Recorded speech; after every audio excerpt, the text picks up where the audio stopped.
I'm in raw everyone. I'm over my yacht. In this video, we're gonna discuss the original caveman or cave people. And I made this video because melanin people or African Americans are taught to believe they descended from apes and that they are inferior because these are supposedly their ancestors in this clip. I'm kind of going to debunk a little of Charles Darwin's theory of evolution and how he talks about people evolving from monkeys and apes.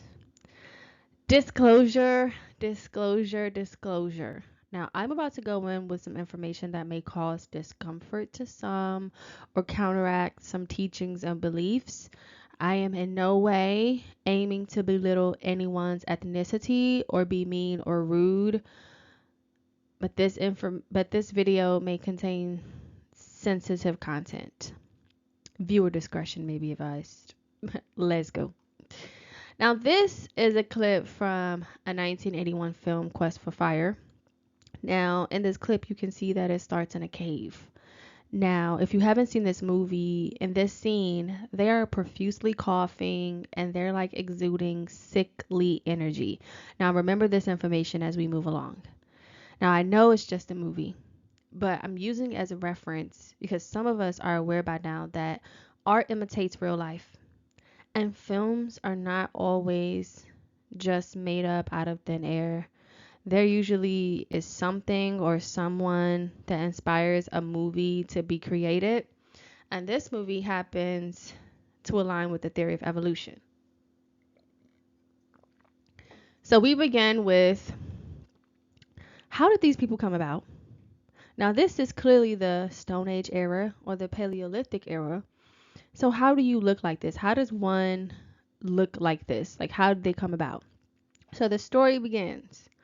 Some Africans called the Grimaldis, they migrated from Africa to Europe. Now there was this ice age that occurred in Europe, and the Africans, the Grimaldis, that were there got caught in the ice age. Now this ice age had lasted for thousands of years. So their melanin dissipated. And this would be them in the film as the result of losing their melanin. So, yes, these cave dwellers had melanin at some point. They were African American at some point, but they lost it, and most of them died off. So, what you see in this clip are those that survived the Ice Age. The African Grimaldis that survived the Ice Age is what you will see or who you will see in this clip. Now, just because they had melanin and were Afro Americans at first does not make them the ancestors of Afro Americans. When you no longer possess melanin, then you are no longer a melanin being or an African American. You now have albinism, which we're going to get into later in the video.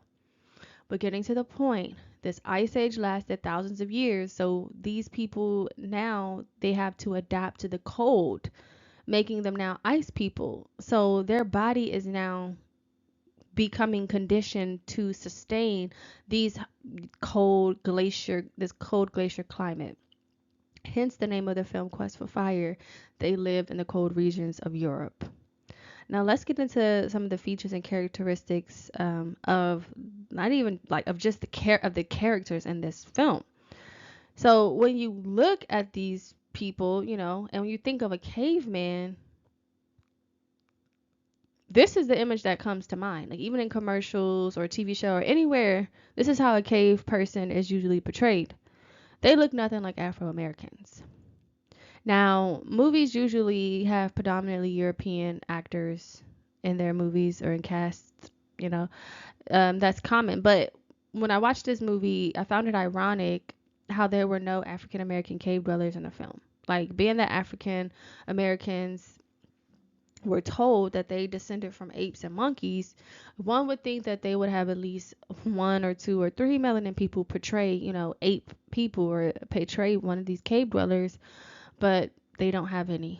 So if we look at the genetics, or the genetics of these people. Let's start with their face and their facial features. Now, all ethnicities have different genetic features, but European features are strikingly different from melanin people's.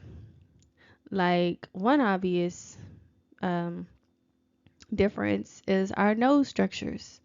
Now, our noses are even structured different due to the climate conditions. So this was a genetic difference. Our noses, Europeans have narrow pointy noses so that less air, they can breathe in less air, so they won't have so much air going to their brain, so their brain could stay warm. Hence, they were living in the cold climates in Europe. And Afro Americans have wider nostrils so that more air can get into their nose so it can go to their brain to cool the brain down. Hence, Africa was a hot and sunny continent. Now, you could do your research. I highly recommend everyone do their research. I have a lot of sources for this information that I just talked about, but one I'm just going to throw out there is Professor James Small. Now, if you have been around Europeans in your life, or if you're around them on the regular like myself, then you know that they are excessively hairy everywhere, and they truly resemble these people that you're looking at, especially the men. You know, their hair, it grows kind of wild, and they kind of possess it in like peculiar places, like in their ears, on their knuckles, you know. And I know it's common that we have hair on our knuckles and in our noses, but when you look at it on a European, it's kind of like it grows like a lot, and it's like thick and bushy, and it kind of is just peculiar. But their hair, I learned, is not actually hair, it's fur. And I know that may sound very strange, but do your research. Now, if you see in this clip, they are in the cold regions of the caves in Europe, and this movie is called Quest for Fire. So they were needing to stay warm. Now, the fur was to keep them warm. Their fur even has this like peculiar smell when it gets wet, and that's because their body was going through these genetic changes so that they could adapt. So they had different chemicals in their bodies. Their genetic chemical makeup, they have sulfur and ammonia throughout their bodies. So when the sulfur and ammonia mixes, it releases what some have compared to the smell of a wet dog. Look it up, people. I'm not being rude, I'm just being real. And my reference for this knowledge is Dr. Laila Africa, who is a prominent naturopathist and scholar who has studied throughout Africa and Europe. Now, we keep talking the European genetics because we're going to get into Afro-American genetics. But we're talking about the Europeans right now. And if you see elderly Europeans or Caucasian people, and then you see elderly Afro-Americans, they age completely different.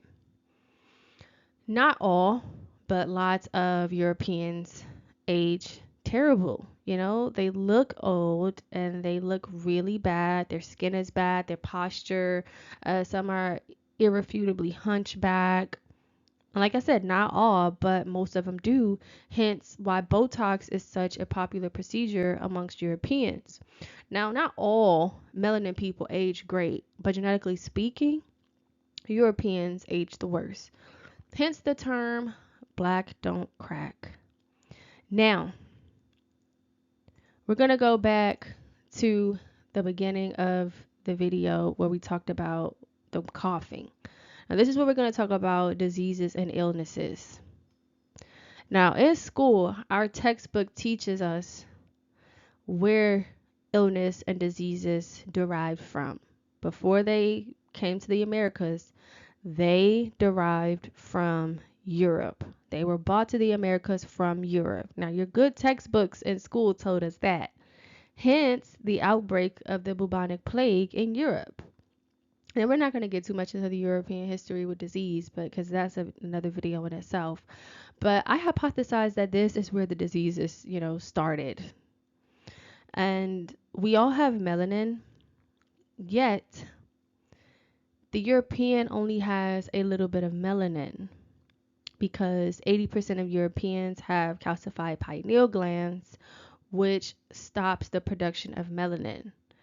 And that causes them to have recessive genes and suffer from albinism. So what is albinism? It simply means the lack of melanin. So without enough melanin, their immune systems are weaker. And what melanin does, it helps to fight off a lot of bacteria and disease and help the body, it helps the body to heal itself.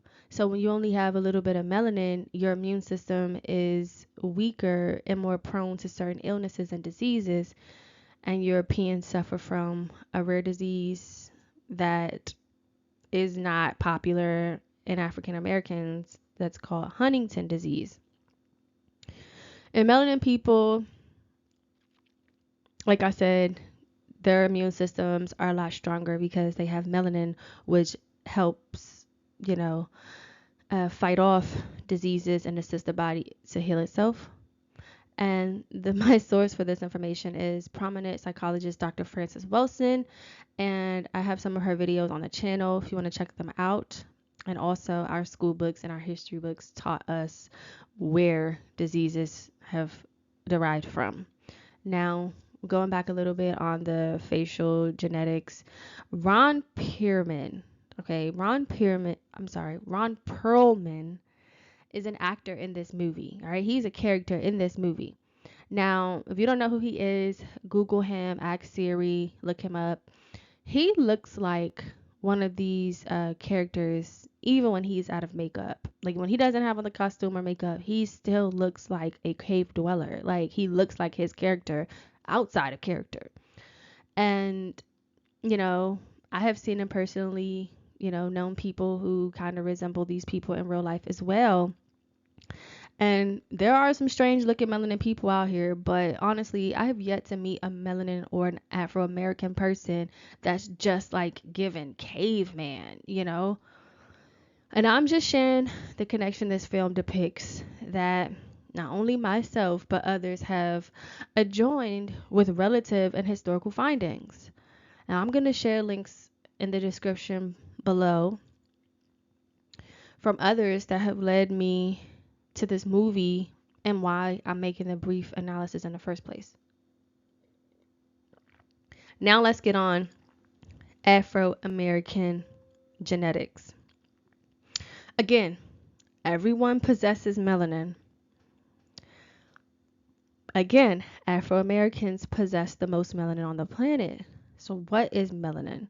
Melanin is a neuromolecule that conducts intelligence. Now we're going to be super brief with this definition because we could make a whole nother video on it, but I highly recommend you do your research.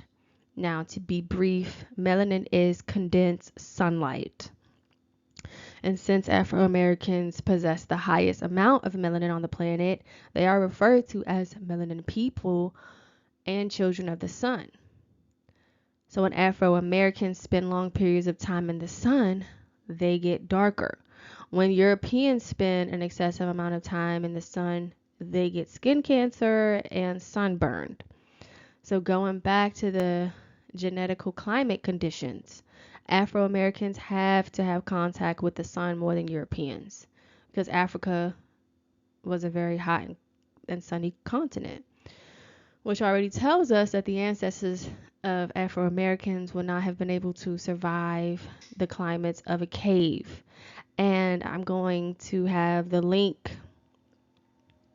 in the description box to Dr. Umar's video where he breaks down the story of the ice people and the sun people. And I mean, he does a great job at it. So whose ancestors are these? Like, let's just cut to the chase. Whose ancestors are these? From what we gathered, like when we just gathered, these could not be the ancestors of Afro-Americans because, one, these people in the clip survived the glacier Paleolithic time where it was extremely cold on the continent of Europe. So climate genetically, Afro-American people would not have been able to adapt to the climate conditions. Two, I hypothesize that these are the ancestors of the Europeans because when you look at this clip, you can see why no one wants to self-righteously claim these cave dwellers. And there are no visual depictions anywhere in the world that correlates melanin people to evolving from caves. Do your research. And the caves are still around, and you can actually go explore them. They're located in Nottingham, Europe, but the only thing is that they're closed off to anyone who wants to go and take a visit, which I also found odd and ironic, being that no one can go explore these caves, but historians and archaeologists alike have been all through the tombs and pyramids of Egypt and pyramids all over the world and have tainted artifacts and have relocated them. And these prominent archaeologists are aware that the ancestors of Afro Americans left many texts in pyramids and on tablets and countless relics depicting who they were. And so did these cave dwellers. And yet, no one is allowed to go up to these caves and explore. I wonder why. And I hypothesize that when the caves, these Nottingham caves, were explored, most likely by European archaeologists and historians, they saw what looked like them and they wanted to keep it on a hush hush. And that's why we're making this video today. Now, every melanin person does not have a royal bloodline, and everyone in Egypt were not kings and queens. But this barbarism and uncanny way of living that you see in this film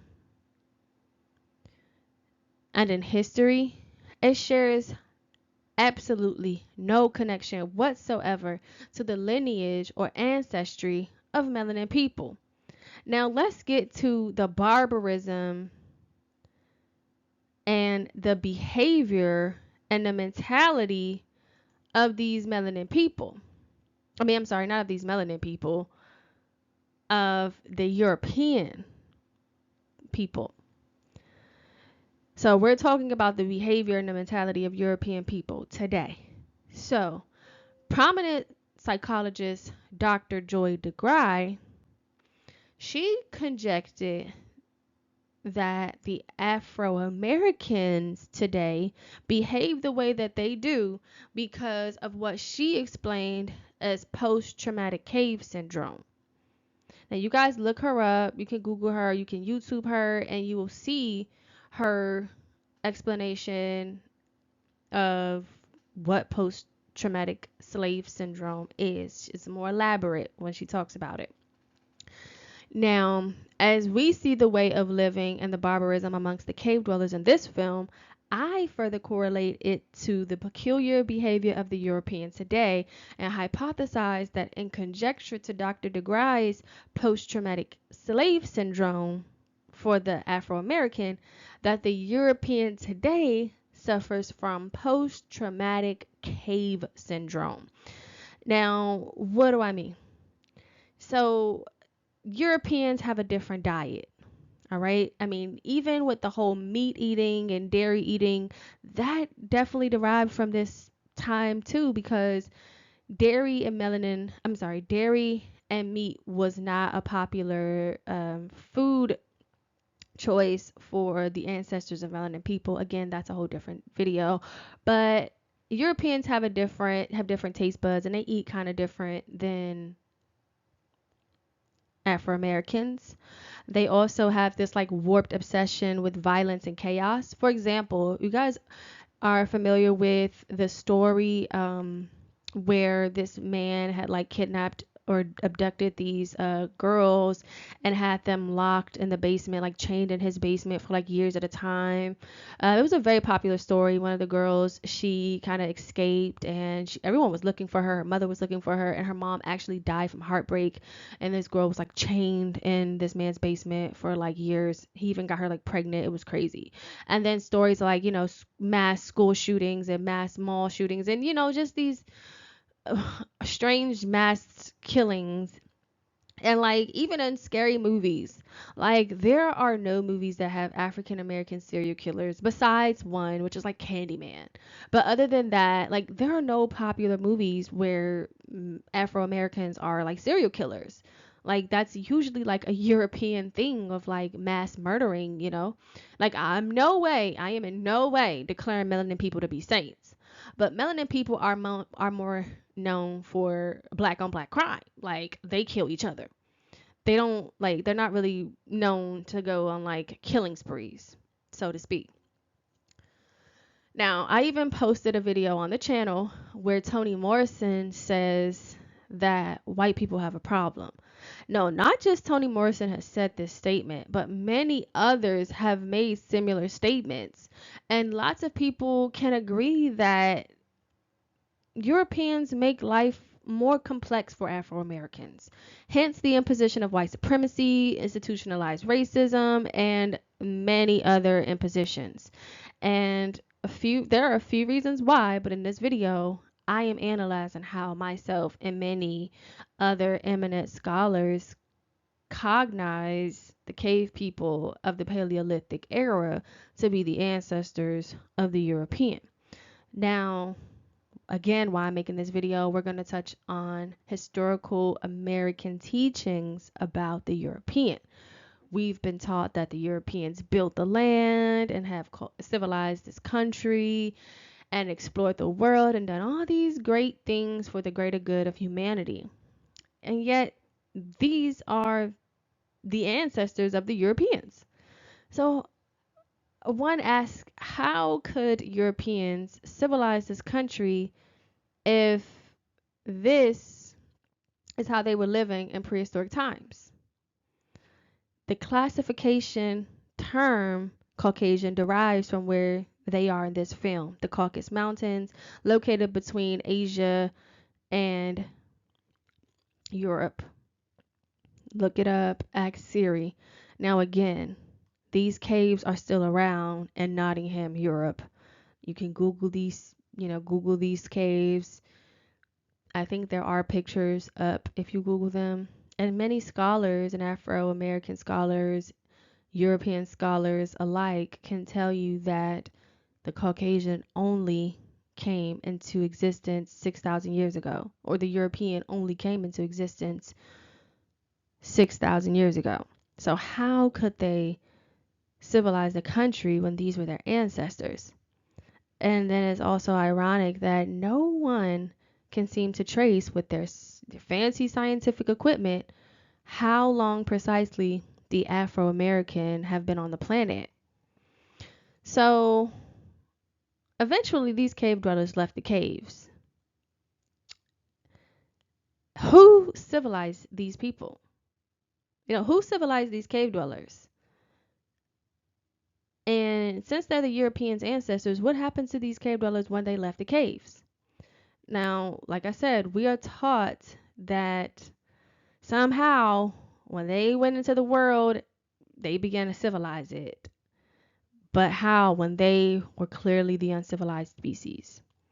Which leads to the question again, who civilized them? Now, if you know a little bit about history, then you know that the Europeans destroyed and colonized everything and everyone it came in contact with. Hence the scramble for Africa, the Vietnam War, Pearl Harbor, Hiroshima. I mean, the list goes on, and we could make a whole nother video simply if we wanted to. So I hypothesized that when these cave dwellers left the caves, they went to war with the Aboriginal inhabitants of the world. Now, I'm of my eye. I'm the epitome of truth, and I'm here to debunk the depictions that have been embedded in us. And these are the truths that have been discussed and shared by various scholars throughout time. But you draw your own conclusions. Again, I'm not here to degrade anyone or convince anyone of anything. This was just to shine some light on some things we have been taught. And I was just trying to express how impossible it has to be for melanin people to have derived from caves, how impossible it has to be for these people in this film or the Stone Age people, cave people, to have ever been the ancestors of Afro Americans. Again, do your own research, draw your own conclusions. The link for this movie will be in the description below, and other links from other people who have more information on what we've been discussing. Thumbs up if you like this video, share the video, subscribe to the channel. Until next time.